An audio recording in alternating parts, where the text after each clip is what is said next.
Собравшиеся в общественном штабе дети с разными судьбами и целями, но у всех один диагноз – детский церебральный паралич. Таким особенным ребятам требуется лечение на постоянной основе. Депутат Госдумы Бекхан Барахоев поручил помочь их семьям в Российский реабилитационный центр в Москве и оказать денежную помощь в размере 200 тысяч рублей на покрытие финансовых расходов во время поездки. Гайсумова. Вам 200 тысяч.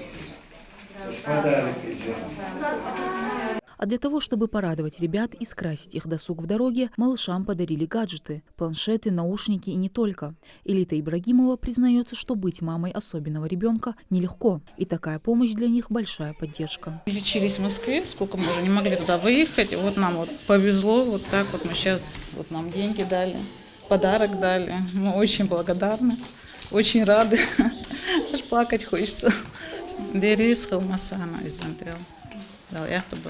Такая помощь ребятам от депутата Бекхана Барахоева оказывается не впервые. Она помогла многим семьям. Акция сначала охватила детей из Донецкой и Луганской народных республик, а дальше уже распространилась на ребят из нашего региона. Сегодня мы направили 8 детей из 300 детей, более 300 детей. И получается, сегодня один ребенок, он является ребенком участника СВО, который считается без вести пропавшим. Все дети с различными формами ДЦП, мы сделали разбивку по месяцам, и сегодня в мае, получается, у нас поедут вот эти 8 детей, дата у них варьирует от 5 мая, уже поехали у нас, и до, получается, до конца месяца мы их распределили.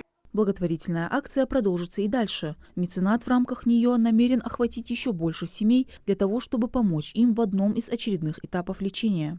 Мадина Цора, Мухаммад Индиев, Магаз 24.